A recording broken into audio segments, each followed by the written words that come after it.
नमस्कार विद्यार्थियों, मेघराज गुरुकुल में आपका स्वागत है। और आज जो क्लास आपको राजस्थान पुलिस के लिए जो मैराथन अपन लेके आ रहे हैं रीजनिंग की, उसका चौथा चैप्टर है और दूसरी मैराथन है।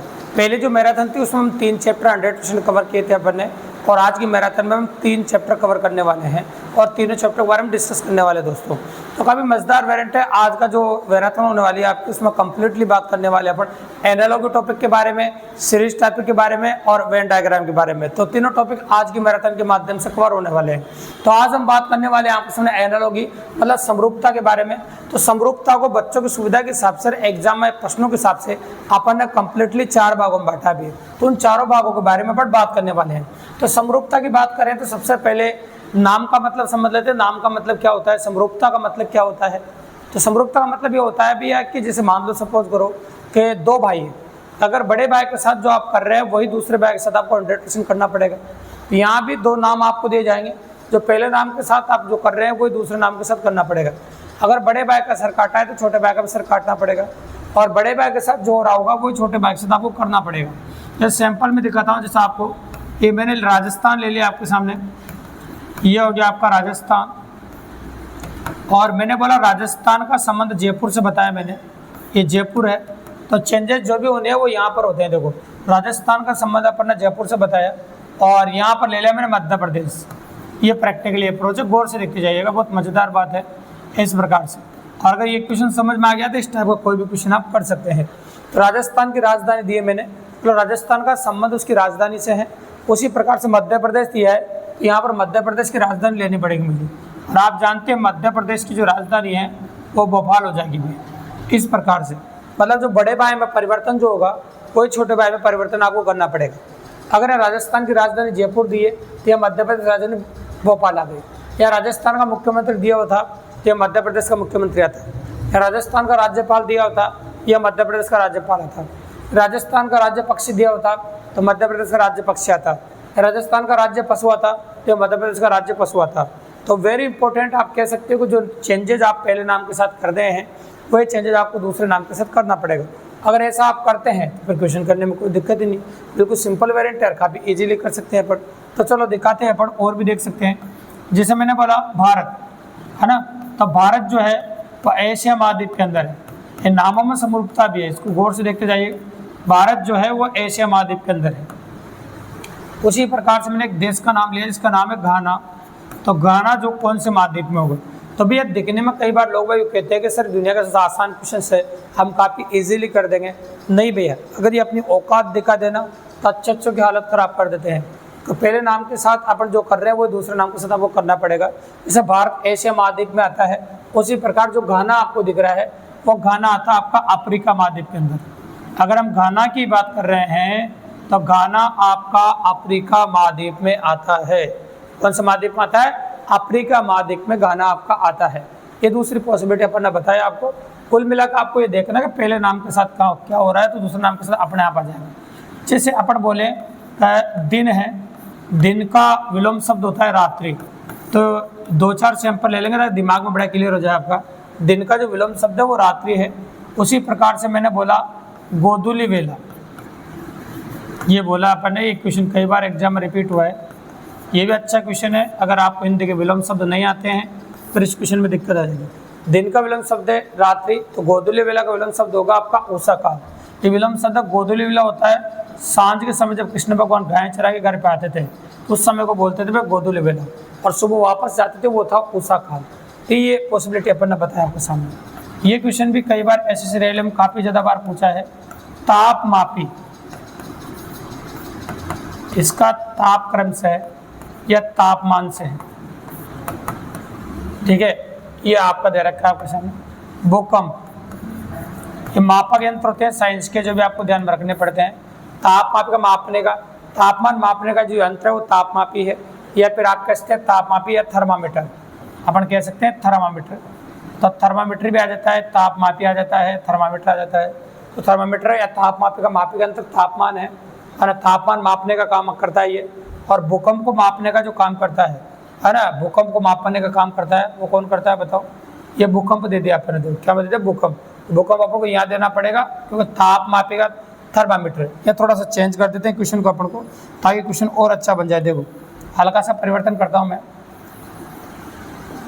देखो तापमान का थर्मामीटर, एग्जाम की भाषा में देते हैं, मतलब तापमान का जो मापने का जो यंत्र है वो आपका थर्मामीटर है, ऐसा कह सकते हैं।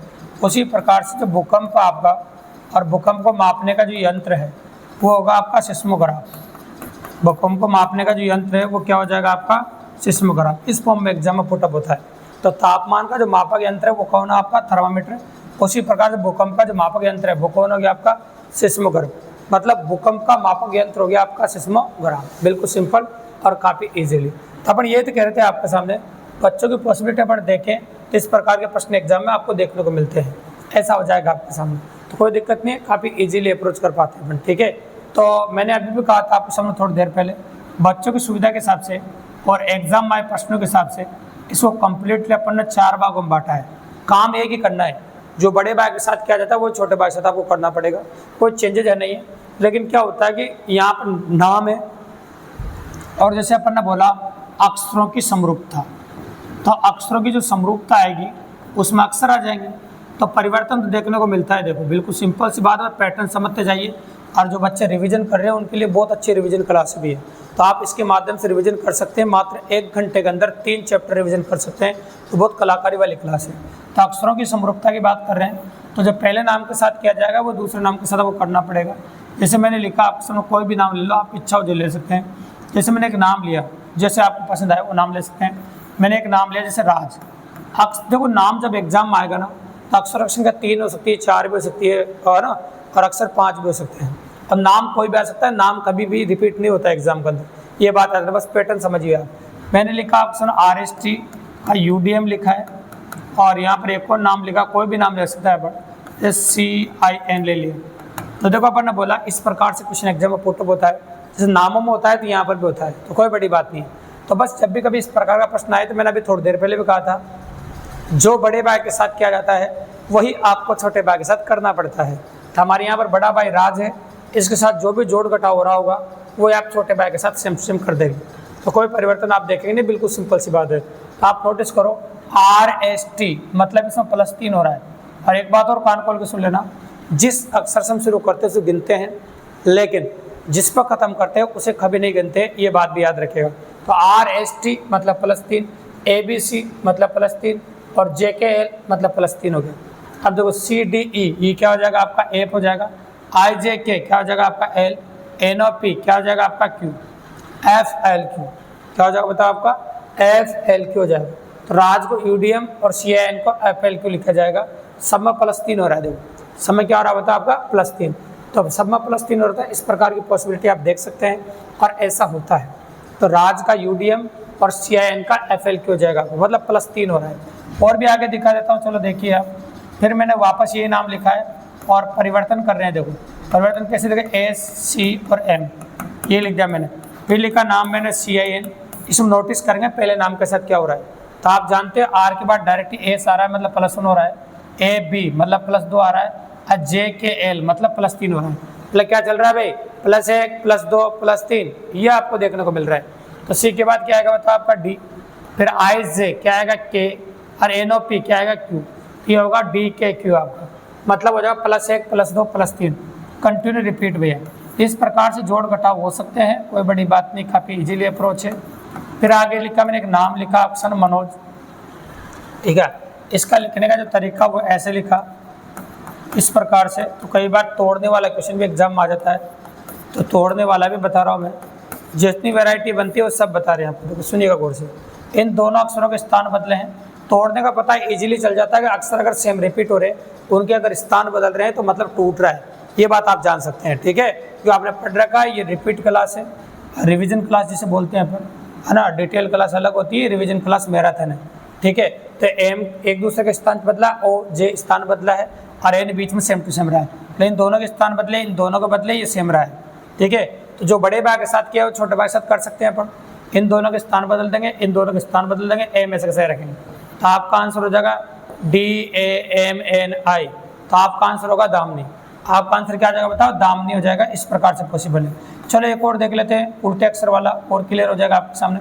जैसे एक नाम लिखा मैंने किंग, ये नाम लिख दिया आपके सामने किंग, और इसका लिखा मैंने P आर है ना, एम और टी, ये टी ले लेते हैं, ये टी ये ले लिया आपके सामने, और एक नाम लिया मैंने ROSE रोज, ये ले लिया भाई।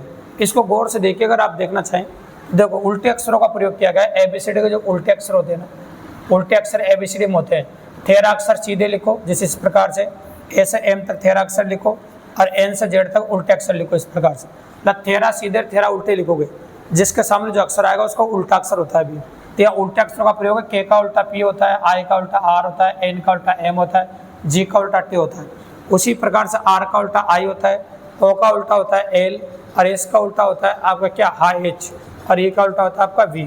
तो ये उल्टे अक्षरों का प्रयोग है। आपका आंसर हो जाएगा ILHV। ये टाइप नंबर 2 हो गया आपकी, बिल्कुल सिंपल और काफ़ी इजीली।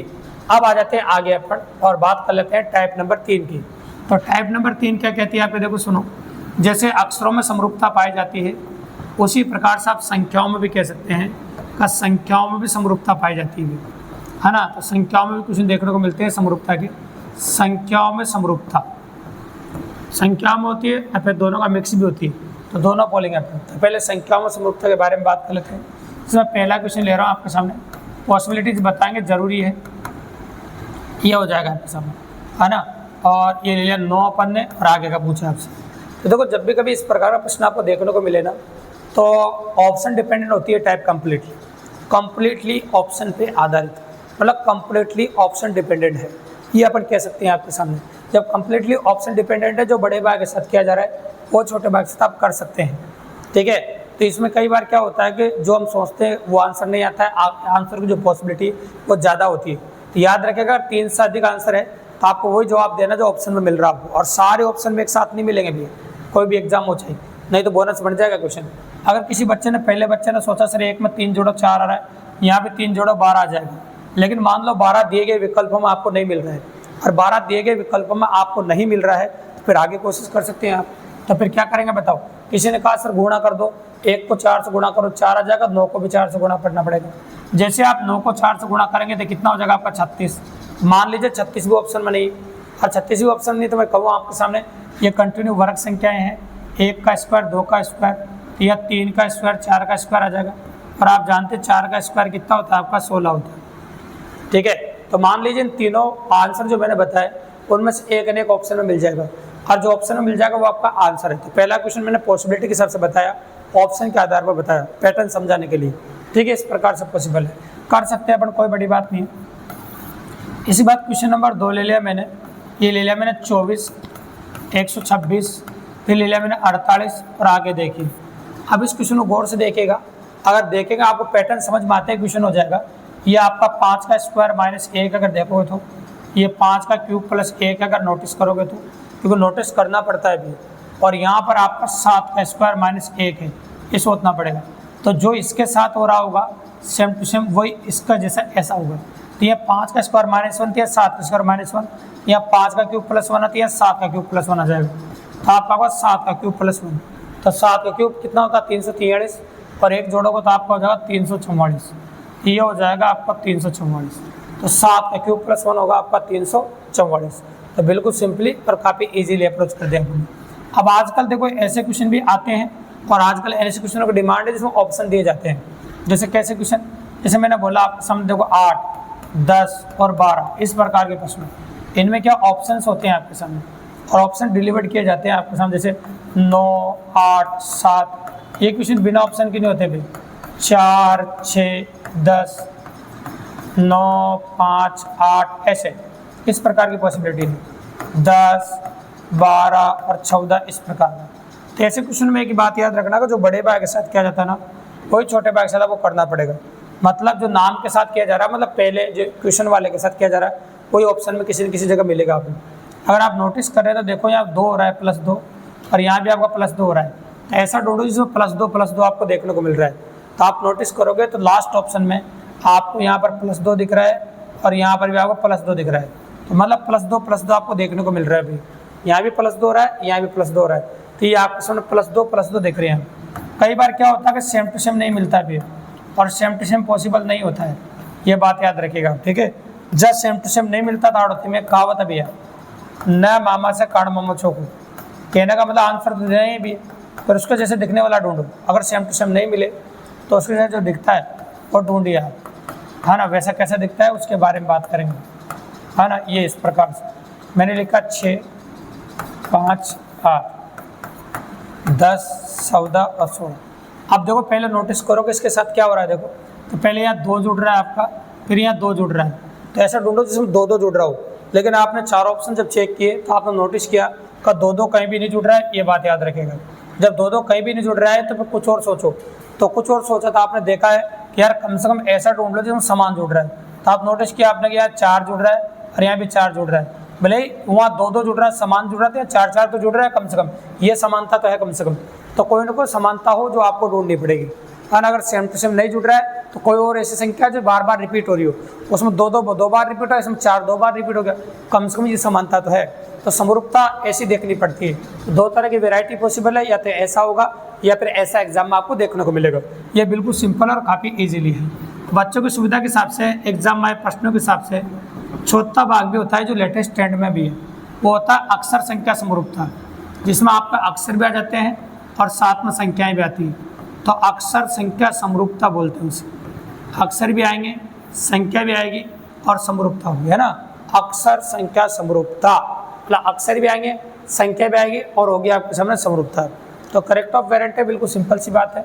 अगर आप नोटिस करें आपके सामने गौर से देखिएगा तो अक्षर और संख्या दोनों आ जाएगी। जैसे मैंने लिया आपसे एक नाम लिया विजय,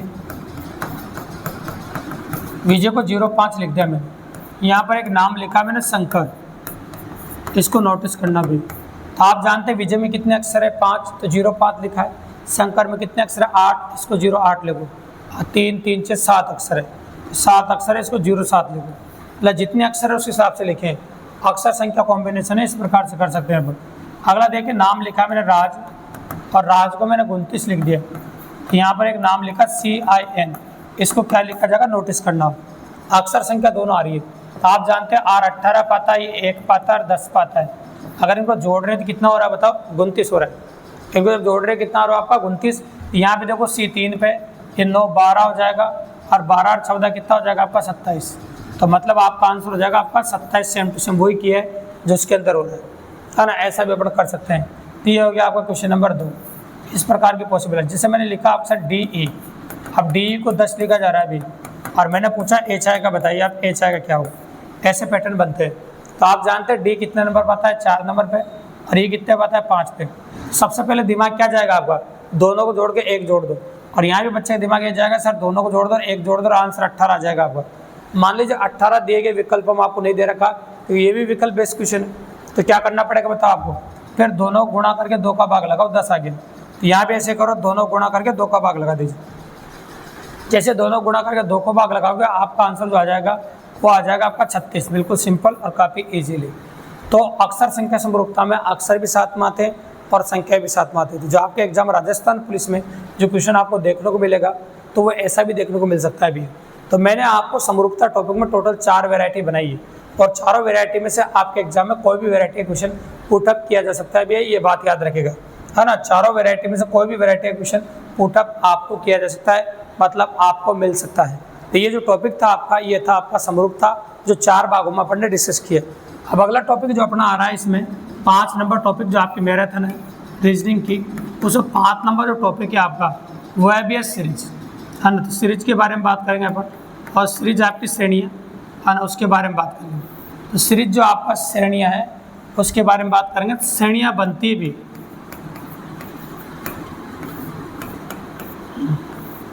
ठीक है, सीरीज की बात कर रहे हैं अपन। तो सीरीज मतलब श्रेणियाँ। तो श्रेणियाँ क्या होती है, किस प्रकार की होती है, उसके बारे में बात करेंगे। देखो श्रेणियाँ एग्जाम के अंदर डिमांड में काफ़ी ज़्यादा रहती है, और श्रेणियाँ जोड़ का कुछ संख्या जुड़ के आगे बढ़ रही होती है, घट के आगे बढ़ रही होती है, ऐसे होती है। तो वैसे बच्चों की सुविधा के हिसाब से ये भी 3 भागों में चैप्टर है। तो पहला भाग जो इसका है वो होती है आपकी जो श्रेणियाँ हैं, अक्षरों की हो सकती है, संख्याओं की हो सकती है। तो टाइप नंबर फर्स्ट में जो अपन ले रहे हैं वो संख्याओं की श्रेणियाँ हैं।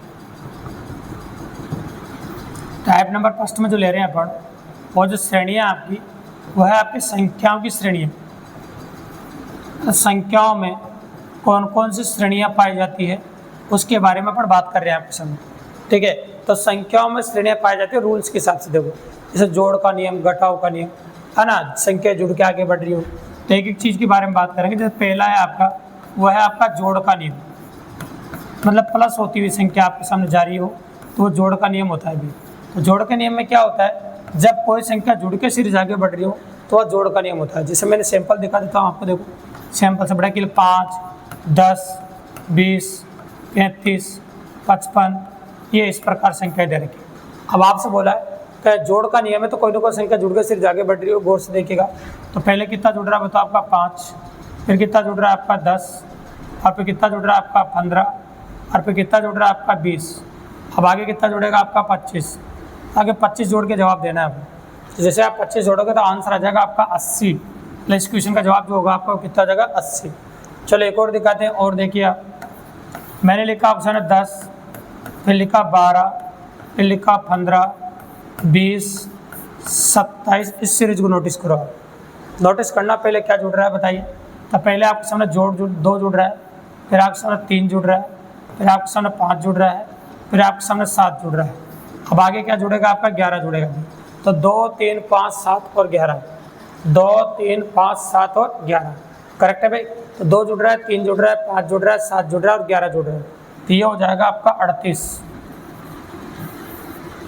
ये क्या हो जाएगा आपका 38, मतलब ये हो जाएगा आपका 38। बिल्कुल सिंपली और काफ़ी इजीली ऐसा हो जाएगा आपके सामने, ठीक है। अब आ जाते हैं अपन टाइप नंबर 2। तो इसमें देखो क्या है कि टाइप नंबर 2 क्या, पैटर्न नंबर 2, उसके बारे में बात कर लेते हैं। ये पैटर्न जो है ना, तो घटाव का नियम होता है। नियम नंबर 2 होगा आपका घटाव का नियम, मतलब माइनस का नियम, घटाव का नियम। तो घटाव के नियम में क्या होगा, जब कोई संख्या घटकर सीरीज आगे बढ़ रही हो तो वह घटाव का नियम लगता भी है। कोई भी संख्या घटकर सीरीज आगे बढ़ सकती है भी, तो कोई भी संख्या घटकर सीरीज आगे बढ़े तो घटाव का नियम होता है। जैसे सैंपल दिखाता हूँ मैं आपको, देखो सुनो। जैसे मैंने लिखा 70, 69, है ना, 67, 64, 60, तो कोई भी संख्या घटकर सीरीज आगे बढ़े तो वहाँ घटाव का नियम होता है। तो अगर आप नोटिस करें तो कर सकते हैं, ये -1 हो रहा है, -2 हो रहा है, -3 हो रहा है, -4 हो रहा है, आगे -5 कर सकते हैं। जैसे -5 करोगे आपका आंसर हो जाएगा 55, मतलब 55 आपका आंसर हो जाएगा, बिल्कुल सिंपल है। फिर आगे बोला मैंने 50, 46, 40, है ना, ऐसे 40 और ये 32, और यहाँ पर अगर बात करें अपन तो ये हो जाएगा 27 आपका, 23 सॉरी। ये देखो, तो पहले तो क्या हो रहा है, -4 हो रहा है आपका, -6 हो रहा है, -8, -9, अब -10 होगा। मतलब भाज्य संख्याएँ हैं, मतलब भाज्य संख्या कम होती हुई जा रही है। जैसे भाज्य संख्या कम करोगे तो अगली संख्या आ जाएगी आपकी 13, मतलब अगला आंसर जो आपका होगा वो 13 हो जाएगा भी। बिल्कुल सिंपल सी बात, कंप्लीट रिवीजन क्लास है भी। तो अगला जो आंसर होगा आपका वो 13 हो जाएगा। या तो कुछ संख्या जुड़ के सीरीज आगे बढ़े या कुछ संख्या घट के सीरीज आगे बढ़े, बिल्कुल सिंपल सी बात है। ये तो संख्या की श्रेणी में दूसरा रूल हो गया। अब तीसरा रूल जो आपका कहता है वह है गुणा का नियम। गुणा का नियम, तो गुणा का जो नियम होगा उसके बारे में बात करते। देखिए गुणा का नियम, गुणा में क्या होता है कि सीरीज स्पीड से बढ़ती है भी। अब जब एग्जाम में लग जाए ना आपको सीरीज काफ़ी स्पीड से बढ़ रही है तो समझ लेना वह गुणा का नियम है, मतलब संख्या स्पीड से बढ़ रही है, इसलिए जो नियम है वो गुणा का नियम है, ऐसे कह सकते हो। तो देखो इसमें देखो जैसे कितनी स्पीड सीरीज बढ़ रही है, देखो तो गौर से देखो, और जितनी स्पीड से बढ़ती है समझो वहाँ पर नियम गुणा का है।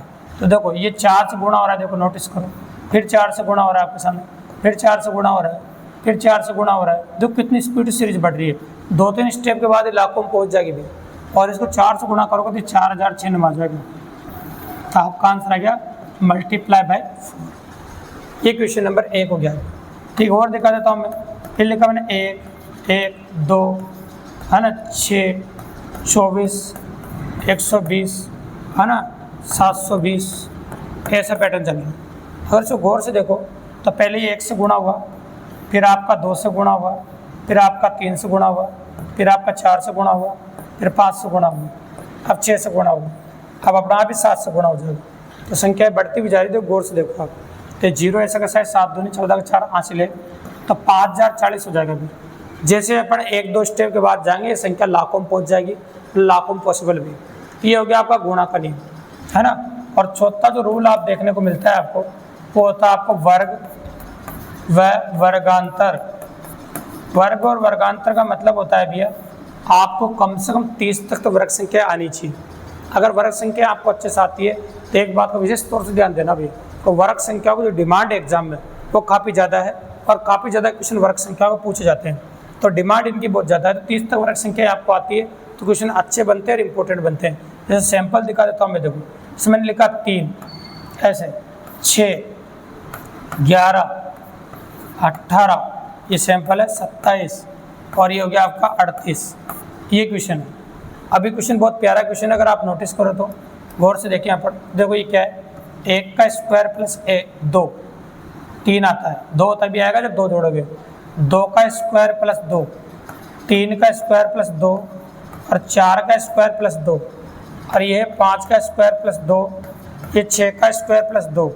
अब आएगा 7 का स्क्वायर प्लस 2, 7 का स्क्वायर कितना होता है 49 और 2 जोड़ोगे तो कितना आ जाएगा आपका 51। इस क्वेश्चन का आंसर क्या हो जाएगा आपका 51। बिल्कुल सिंपल और काफ़ी इजीली। और दिखा देता हूँ मैं आपके सामने, जैसे मैंने लिखा आपके सामने, देखो यहाँ शुरू कर देते हैं अपन। 1, 9, 25, 49, 81 और 121, ये क्वेश्चन है। देखो अब एक कंटिन्यू वर्ग संख्या है विषम संख्याओं का। देखो विषम संख्या का वर्ग चल रहा है 1 का स्क्वायर, 3 का स्क्वायर, 1 छोड़कर 1, 5 का स्क्वायर, 7 का स्क्वायर, 9 का स्क्वायर, 11 का स्क्वायर। अब आ जाएगा आपका 13 का स्क्वायर और आप जानते हैं 13 का स्क्वायर कितना होता है आपका 169 13 का स्क्वायर होता है। ये बिल्कुल सिंपल है। ये रूल नंबर 4 था आपका, जो वर्ग संख्या काम आती है अपने। अब आ जाओ रूल नंबर 5 पे। इसमें अपन बात करते हैं आपके सामने घन व घनांतर की। इसमें कम से कम 15 तक तो घन संख्या आपको ध्यान होना चाहिए भी। अगर घन संख्या आपको ध्यान है तो फिर समझ लो क्वेश्चन करना आपके लिए कोई बड़ी बात है नहीं। आप काफ़ी इजीली और काफ़ी आसानी से क्वेश्चन कर सकते हैं। बस कम से कम 15 तक तो घन संख्या आपको आना चाहिए। देखो आप 1 का क्यूब 1, 2 का क्यूब 8, 3 का क्यूब 27, 4 का क्यूब 64, 5 का क्यूब 125, 6 का 216 और 7 का जो क्यूब होगा आपका वो हो जाएगा आपका 343। 7 का क्यूब कितना होगा आपका 343। बिल्कुल सिंपली और काफ़ी इजीली। और दिखाता हूँ मैं आपको, जैसे मैंने लिखा आपके सामने ये 2, 10, 30, 68, अरे ऐसे बोला अपन 68 हो जाएगा आपके सामने और 130, ये 222। अगर इसको नोटिस करेंगे तो गौर से देखो 1 का क्यूब प्लस 1 है, 1 का क्यूब प्लस 1, 2 का क्यूब प्लस 2, 3 का क्यूब प्लस 3, 4 का क्यूब प्लस 4, 5 का क्यूब प्लस 5 और ऐसे, और 6 का क्यूब प्लस 6 ऐसे दे रखा है। तो आगे कर सकते हो आप 7 का क्यूब प्लस 7, तो 7 का क्यूब कितना होता है 343, 7 जोड़ा तो आपका आंसर हो जाएगा 350। बिल्कुल सिंपली और काफ़ी इजीली। और दिखा देता हूँ, मैंने लिखा 8, 27, 125, 343 और 1331। 1331 इसको गौर से देखो। तो ये भी क्यूब संख्या है, अगर आप नोटिस करो तो ये 2 का क्यूब, ये 3 का क्यूब, 5 का क्यूब, 7 का क्यूब, 11 क्यूब, अब 13 क्यूब है। 13 क्यूब होता है 2197। अगर घन संख्या आपको आती है तो फिर क्वेश्चन करना कोई बड़ी बात नहीं, काफ़ी इजीली कर सकते हैं। तो ये जो पैटर्न है आपको जो बोर्ड पर दिखाई दे रहा है, ये आपका 5वां पैटर्न है जो अपन ने बताया। ठीक है, 5वें पैटर्न के बाद अगला पैटर्न आपका दिखाई देगा। ये तो आपका घन व घनांतर है। अब बात कर लेते हैं अपन डबल सीरीज की। कई बार एग्जाम में ऐसा भी आपको देखने को मिलेगा, एक साथ एक नहीं 2-2 सीरीज देखने को मिलेगी, मतलब एक साथ डबल सीरीज चलती भी, और होता कई बार एग्जाम में एक साथ डबल सीरीज चले भी, और वास्तव में ऐसा होता है डबल सीरीज के लिए।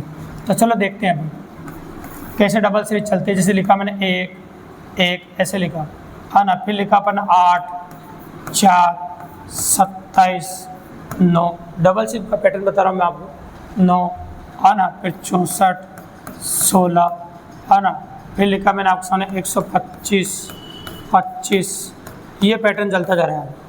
इसमें डबल सीरीज है। अब एग्जाम में कैसे पहचानोगे कि डबल सीरीज चल रही है? तो पहले सीरीज बढ़े, फिर घटे, फिर बढ़े, फिर घटे, ऐसे देखने को मिले आपको। पहले बढ़ जाए फिर घट जाए, इस प्रकार का पैटर्न अगर आपको दिखाई दे तो समझ जाना डबल सीरीज है। प्लस डबल सीरीज का पैटर्न आपको दिख रहा है, नोटिस करो। 1, 8, 27, 64, 125। तो ऊपर देखो घन संख्याएँ चल रही है, अगली घन संख्या 216 आएगी। या देखो वर्ग संख्या चल रही है नीचे, तो वर्ग संख्या चल रही नीचे, अगली वर्ग संख्या 36 आएगी। तो है ना, दो संख्याएं पूछी, दोनों बता दिया अपन ने। तो बिल्कुल सिंपल सी बात है, इस प्रकार से डबल सीरीज हो सकती है आपकी। और डबल सीरीज में क्या होता है कि पहले बढ़ता है, फिर घटता है, फिर बढ़ता है, फिर घटता है, ऐसा आपको देखने को मिलेगा क्वेश्चन। तो संख्याओं की श्रेणियों में इस प्रकार के क्वेश्चन होते हैं। अब कई बार इन्हीं क्वेश्चनों में, जितने पैटर्न मैंने समझाए, इन्हीं में क्वेश्चनों में डायरेक्ट क्वेश्चन आता है जिसमें बोलता है गलत संख्या का चयन करो। तो देखो, गलत संख्या का चयन का मतलब क्या होता है उसको बता देते हैं आपको, वो भी नोटिस करना। एग्जाम में ऐसा क्वेश्चन देखने को मिलेगा जिसमें एक संख्या गलत रहेगी और वही संख्या आपको बतानी पड़ेगी भी। जैसे मैं बताऊँ आपको समझे, 1, 8, 27, है ना, 64, 125, है ना, इस प्रकार से गलत संख्या का चयन करना। और जितनी भी सीरीज अपन ने दी वो सारी बस कोई सी भी काम आ सकती है, 256, 343। अब ये पैटर्न दे दिया आपको। अब आपसे डायरेक्ट ही बोला गलत संख्या का चयन कीजिए। तो भाई अगर आपको सारी सीरीज घंटे अच्छे से आती है और आपने जो सीरीज अपन ने पढ़ाए 6 पैटर्न, आपको इनमें से कोई सा पैटर्न हो सकता है, देखिए आप। तो यहाँ नोटिस करना कौन संख्या गलत है। ऐसा पैटर्न भी एग्जाम आता है, 1 का क्यूब, 2 का क्यूब, 3 का, 4 का सही है, 5 का भी सही है। आप जानते हैं 6 का क्यूब जो होता है 216 होता है भी। अगर आपको घन संख्या आती, इसमें गलत होने की संभावना बिल्कुल नहीं रहती भी, है ना। और 343 दिख रहा है, वो भी सही है। मतलब गलत कौन सा, वो गलत संख्या 256 है।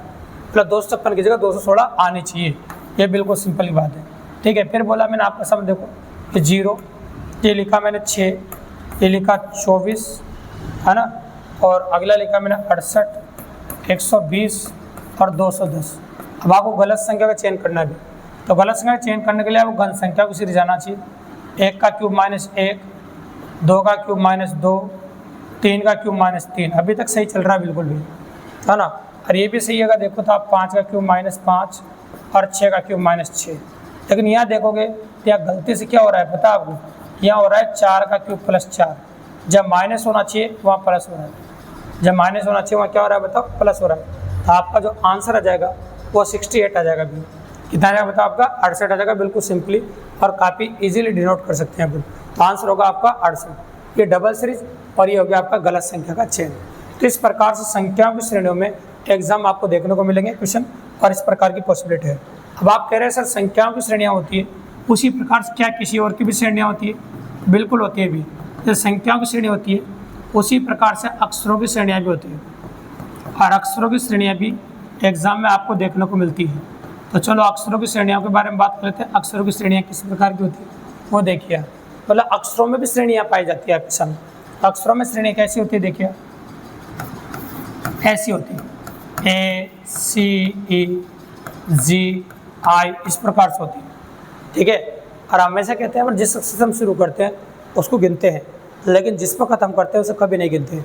ऐसे गिनो, AB मतलब +2, CD मतलब +2, EF मतलब +2, GH मतलब +2, IJ मतलब +2। तो आंसर क्या आ जाएगा आपका K। बिल्कुल सिंपल सा क्वेश्चन है और सिंपल पॉसिबिलिटी अपन आपको बताइए। फिर बोला मैंने आपको समझ दोगे इस प्रकार से, AZ, BY, CX और DW। एक साथ डबल भी चलता है कई बार सीरीज के अंदर, इस प्रकार का पैटर्न है। तो गौर से देखो, ABCD क्या जगह आपका E। यहाँ देखो आप ZYXW, ये क्या जाएगा आपका V। इस प्रकार से बस ये हो जाएगा आपका AV। तो आंसर हो जाएगा, ऊपर तो जा रहा है आपका +1 होते हुए और नीचे जा रहा है आपका -1 होते हुए। एक साथ दो पेटर्न भी आप देख सकते हैं। आजकल डिमांड में जो पैटर्न है उसकी बात करते हैं, ऐसा भी देखने को मिल रहा है भी। ये B 49E, C 81F, इस प्रकार देखने को मिल रहा है। इसको गौर से देखिएगा, ABC, अगला क्या जाएगा आपका D, DEF क्या आएगा आपका G। यहाँ देखो 5 का स्क्वायर है, 7 का स्क्वायर है, 9 का स्क्वायर है, अब आगे 11 का स्क्वायर। और 11 का स्क्वायर होता है 121। 11 का स्क्वायर कितना होता है आपका 121। तो ये हो गया आपकी अक्षरों की श्रेणियाँ। तो एग्जाम के अंदर देखो अक्षरों की श्रेणियाँ भी दिखाई देती है और इस प्रकार का पैटर्न एग्जाम में देखने को मिल सकते हैं, ठीक है। अब सबसे इम्पोर्टेंट जो सभी एग्जामों में बार बार पूछ जाता है सीरीज का आखिरी पार्ट, वह रिक्त स्थानों की पूर्ति। रिक्त स्थानों की पूर्ति, एक बात अच्छे सुन लेना भैया, एग्जाम के अंदर जब भी कभी इस टाइप से क्वेश्चन आए, ऐसा क्वेश्चन आए, तो आपको हमेशा ऑप्शन से ही करना है। फिल इन द ब्लैंक का तो एकदम क्लियर कर लो, चाहे ब्लैंक संख्या 9 दे, 12 दे, 16 दे 18 दे, 24 दे या फिर 25 दे, आपको करना है ऑप्शन से। ये पैटर्न दिखा रहा हूँ मैं, एकदम सुनना आपको। मैंने लिखा ऑप्शन देखो ए खालिस्तान, बी खालिस्तान, फिर लिखा मैंने ऑप्शन, फिर खालिस्तान है बी सी, है ना, ये खालिस्तान है, ठीक है। फिर लिखा मैंने ऑप्शन है ए, फिर खालिस्तान है, फिर लिखा मैंने सी और डी, इस प्रकार से लिख दिया।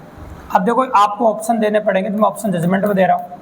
तो मैंने ऑप्शन दिया, ऑप्शन बी डी ए, है ना, फिर लिखा डी और फिर लिखा मैंने बी। ये 5 खालिस्तान है, तो 5 मैंने ऑप्शन में लिख दिए। फिर लिखा मैंने आपके सामने ए बी सी डी ए, आगे लिखा बी ऑप्शन हो गया, सी ऑप्शन आएगा A D C B A, last option आ गया आपका ए बी डी, ये ले लीजिए। अब जब भी कभी इस प्रकार का प्रश्न आपको एग्जाम में दिखाई देना, तो आपको ऑप्शन से करना है। अब टोटल नोटिस करना आपको, कोई सा भी क्वेश्चन आए, आपको उसमें खाली और भरे दोनों स्थान जोड़ने हैं आपको। तो अगर इन सबको गिनोगे आप, ये टोटल 12 हो रहा है। इसी प्रकार से आपका एग्जाम आपको 9 हो सकता है, 16 हो सकता है, 20 हो सकता है, 24 हो सकता है, 25 हो सकता है। अब आप जानते हैं 12 में 3 का भाग भी जाता है, 4 का भाग भी जाता है। भाग लगा के देखना आपको, 12 में 3 का भाग भी जाता है और 7 में 4 का भाग भी जाता है। मतलब 3-3 के जोड़े भी बन सकते हैं, और आप ये कह सकते हो 4-4 के जोड़े भी बन सकते हैं। मतलब 3-3 के जोड़े भी बन सकते हैं, और यूँ भी कह सकते हैं अपन 4-4 के जोड़े भी बन सकते हैं। मतलब दोनों प्रकार के जोड़े एग्जाम में पॉसिबल है, ऐसा अपन कह सकते हैं ऑप्शन, ठीक है। तो मैं कह रहा हूँ ऑप्शन में 4-4 के जोड़े बना देता हूँ। ये 4 का जोड़ा बन गया, ये 4 का जोड़ा बन गया। और क्या है कि 4-4 का जोड़ा बनाने के बाद फिर ऑप्शन से वैल्यू पुट करो। तो आपको राजस्थान पुलिस में कोई भी क्वेश्चन आए इस प्रकार का, 4 का है, 16 का है ना, 20 का है, 25 का है, आपको ऑप्शन से वैल्यू रख के देखनी है, और डायरेक्टली किसी न किसी ऑप्शन से आपका आंसर आ जाएगा, कोई ना कोई पैटर्न बन जाएगा आपको। तो ये देखो बी डी ए डी और बी हो जाएगी। अब इसको नोटिस करने जा रहे हैं, तो नोटिस करो ए बी सी डी, और अगर नोटिस करेंगे अपन, देखो सॉरी संख्याएं सेम पैटर्न माना चाहिए। तो संख्या यहाँ पर दे रहे हैं जैसे ए बी सी डी, तो यहाँ पर जो संख्या है सी ले लेता हूँ, ये ले लिए। तो देखो सेम पैटर्न बनना चाहिए, A B C D A B C D A B C D. जैसे अपन पहला ऑप्शन रख रहे हैं, तो गौर से देखो आपको एकदम क्लियर बन रहा है, A B C D A B C D A B C D, तो 3 बार रिपीट हुआ। कई बार डबल सीरीज भी होती है, इस पैटर्न में भी है, एक साथ 2-2 सीरीज भी आपको दी जाती है, और एक साथ 2-2 सीरीज भी बन जाती है। तो 2 सीरीज कौन कौन सी बनती है, ऐसा कह सकते हैं अपन, जैसे बी सी ए बी है, बी सी ए बी है, बी सी ए बी 2 बार भी चल सकता है, या फिर सिंगल बार भी चल सकता है। मतलब एक पैटर्न लुक देखना है। अगर पैटर्न लुक नहीं मिल रहा है, तो फिर आप अगला ऑप्शन चेक करें, और अगला ऑप्शन से नहीं मिल रहा है तो फिर और अगला ऑप्शन चेक कीजिए। इस प्रकार से जब भी क्वेश्चन आए आपको, ये क्वेश्चन ऑप्शन से करना है आपको, ठीक है। तो बिल्कुल सिंपल और काफ़ी ईजीली। अब इसके बाद जो अगला जो टॉपिक आ रहा है अपना 6 नंबर जो टॉपिक है आपका, वो है आपका वेन डायग्राम। देखो मैंने कहा था कि इस मैराथन में अपन टोटल 3 टॉपिक कवर करने वाले हैं। तो तीसरा जो टॉपिक अपना वो है वेन डायग्राम। बच्चों की सुविधा के हिसाब से, एग्जाम में प्रश्नों के हिसाब से इस चैप्टर को अपन ने 2 भागों में बांटा है अभी। पहला जो भाग है आपका वो है तार्किक वेन आरेख, तार्किक वेन आरेख, जिसे अंग्रेजी में बोलते हैं लॉजिकल वेन डायग्राम। तो सबसे पहले अपन बात कर रहे हैं तार्किक वेन आरेख की। तार्किक वेन आरेख क्या होता है, ठीक है। तो तार्किक वेन आरेख के बारे में बता देते हैं भैया। इस प्रकार के प्रश्नों में एग्जाम में आपको 3 नाम दिए जाते हैं, उन तीनों नामों से आपको फोटो जनरेट करना पड़ता है गोले के रूप में, और वो फोटो आपको आंसर मिलता है। तो ये बात याद रखिएगा। जैसे सैंपल दिखा देता हूँ 1-2 आपको। जैसे मैंने बोला आपके सामने, मैंने लिखा जिला, है ना, यहाँ पर तहसील, और ये लिखा मैंने गांव। देखो इनके कार्य के आधार पर, इनके गुणों के आधार पर, इनके सामाजिक रिश्तों के आधार पर, इनके बीच में कोई ना कोई संबंध होता है जो आपको स्थापित करना पड़ता है, और जो संबंध जो आप स्थापित करते हैं वही आपका आंसर होता है, ठीक है। जैसे मैं कहूँ ऑप्शन मैंने लिया, देखो जिला, कोई पैटर्न नहीं, आप डायरेक्ट कर सकते, जैसे जिला ले लिया। अब आप अच्छी तरह जानते हैं कि जिले के अंदर ही तहसील होती है, तो इसका घोड़ा इसके अंदर बनाओ तहसील का। तो जिले के अंदर तहसील होती है, तहसील का घोड़ा अंदर बनाया, और गांव में वो तहसील के अंदर होता है। तो इस प्रकार से आपका डायग्राम बन जाएगा। और दिए गए 4 विकल्पों में से एक विकल्प में आपको देखने को मिलेगा इस प्रकार की पॉसिबिलिटी, मतलब जिला, तहसील और गाँव। मतलब जिले के अंदर तहसील, और तहसील के अंदर क्या होगा बता आपका गाँव। जिले के अंदर तहसील, और तहसील के अंदर क्या हो जाएगा आपका गाँव। तो इस प्रकार का पैटर्न हो जाएगा आपके सामने, बिल्कुल समझ में आ रहा है, और काफ़ी अच्छी बात है आपके सामने। चलो एक और क्वेश्चन बताता हूँ, और बड़े क्लियर हो जाएगा आपके सामने। जैसे मान लिखा माँ, फिर लिखा मैंने स्त्री, और फिर लिखा मैंने डॉक्टर। अब इनके बीच में गुणों के रूप में संबंध स्थापित करना है। देखो जनरल सोच रखे, कार्य के आधार पर, गुणों के आधार पर संबंध रखते हैं। अब मैं कहूँ आपके सामने, क्या सभी माएँ स्त्रियाँ होती है? तो आप अच्छे से जानते हैं दुनिया में हर माँ जो बनती है वो स्त्री होती है भी, मतलब दुनिया की हर माँ स्त्री होती है। अगर वो माँ है तो फिर 100% स्त्री है भी। लेकिन कहते हैं दुनिया की हर माँ, एम फॉर माँ, एस फॉर स्त्री, ऐसे लिख देता हूँ। दुनिया की हर माँ स्त्री होती है, मतलब मैंने इसलिए बोल दिया सभी माँ स्त्रियाँ होती है। अब आ जाए डॉक्टर की बारी आ गई भी। तो डॉक्टर की अगर हम बात करें तो बताइए, क्या सभी माएँ डॉक्टर होती है? नहीं हो सकती। क्या कुछ माएँ डॉक्टर होती है? तो कुछ माएँ डॉक्टर होती है। तो माँ और डॉक्टर में कुछ होता है भी। फिर बोले क्या सभी स्त्रियाँ डॉक्टर होती है? नहीं होती।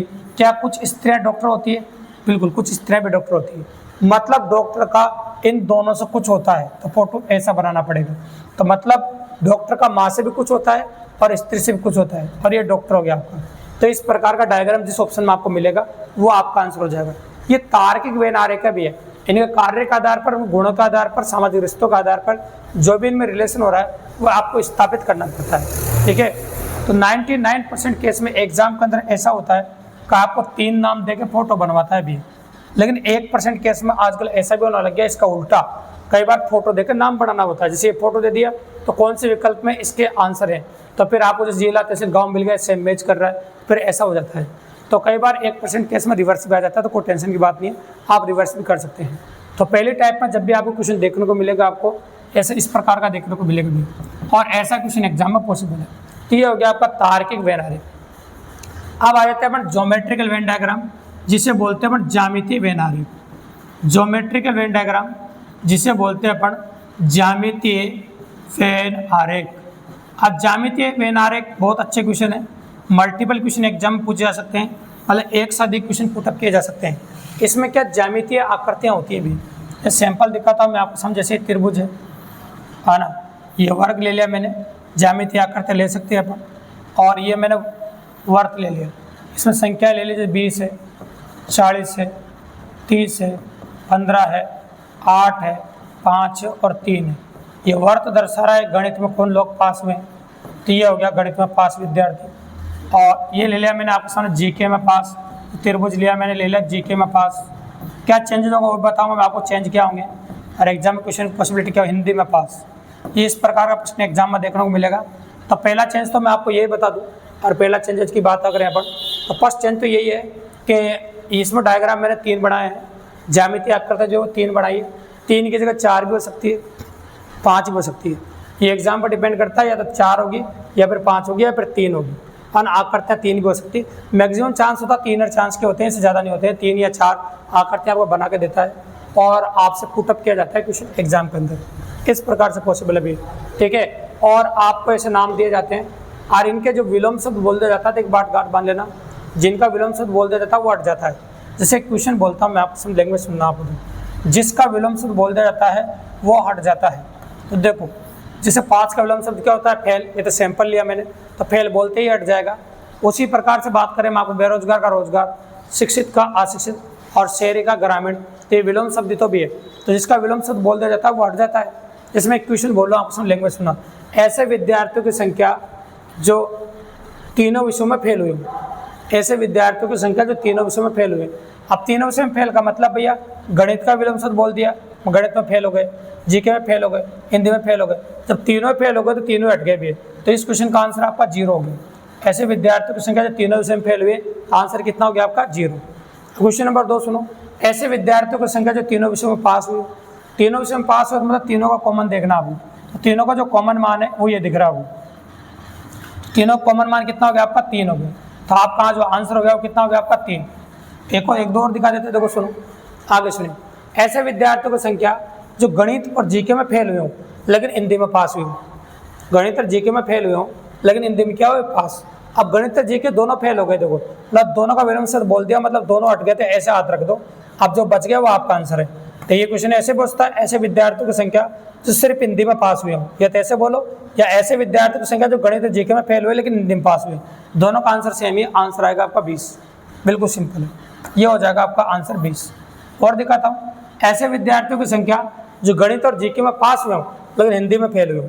इस बार सिर्फ हिंदी को फेल बोला है, तो हिंदी को फेल बोला तो हिंदी को हटा दो, और इन दोनों का जो बीच का जो कॉमन मान है वो जवाब दे दो आप। तो बताओ इन दोनों के बीच का जो कॉमन मान है वो कितना, बताओ आपका 15। इस प्रकार से ज्यामितीय वेन आरेख के क्वेश्चन आपको एग्जाम में देखने को मिलेंगे। ज्यामितीय की संख्या 3 भी हो सकती है, 4 भी हो सकती है। तो ये समझ लो वेन डायग्राम में दो प्रकार के प्रश्न एग्जाम में देखने को मिलते हैं और दोनों प्रकार के प्रश्न मैंने आपको बता दिए दोस्तों। तो ऐसे क्वेश्चन को पुटअप वेरिएंट आप बनता है, चाहे आप करते हैं 3 हो चाहे आप करते हैं 4 हो, किस प्रकार से वेरिएंट आपके सामने। तो देखो अपन ने कहा था आपके सामने की जो मैराथन है ये आपकी सिर्फ रिविजन क्लास है। रिविजन क्लास का मतलब ये होता है कि आपने पहले पढ़ रखा हो, या फिर वो लोग जो बिल्कुल नहीं पढ़ा हो वे भी देखना चाहते हैं उनके लिए भी सही है, या फिर जो पहली बार पढ़ रहे हैं उनके लिए भी सही है, या फिर मान लो सपोज करो जो रिवीजन करके जाना चाहते हैं सब कुछ पढ़ रखा है तो मात्र 1 घंटे में जिनको 3 चैप्टर रिवीजन करने रीजनिंग के और कॉपी पलट के नहीं हो रहा है तो फिर इस वीडियो को देख लीजिए, 100% पॉसिबल है। इसमें अपन ने एनालॉगी भी कवर किया, सीरीज भी कवर किया और अपन ने वेन डायग्राम भी कवर किया। मतलब ये समझ लो तीनों चैप्टर कवर हो गए इसमें, और तीनों चैप्टर कवर करते हुए अपन ने इस प्रकार से किया है। ठीक है, तो ये आज की मैराथन में अपने 3 चैप्टर थे, 3 चैप्टर अपने पहली मैराथन में थे, 3 चैप्टर इसमें हो गए। तो दूसरी मैराथन में अपन ने आप सब 3 चैप्टर और कवर कर दिए दोस्तों। अगर आपको क्लास वास्तव में अच्छी लगी हो, कंटेंट बहुत जोरदार लगा हो और आपको रिवीजन करने में राजस्थान पुलिस के पेपर देने जाने से पहले रिवीजन करने में वास्तव में मदद मिल रही हो तो चैनल को सब्सक्राइब करें दोस्तों, लाइक करें, शेयर करें और अपने और दोस्तों को बताओ ताकि उनको इन्फॉर्मेशन मिले, क्योंकि इसी प्रकार से हर एग्जाम के पहले हम आपको इस प्रकार की मैराथन लाते रहेंगे और जो भी एग्जाम आपका होगा उसकी आंसर की भी सबसे पहले आपको इस चैनल के माध्यम से आपको प्रोवाइड करेंगे दोस्तों। धन्यवाद।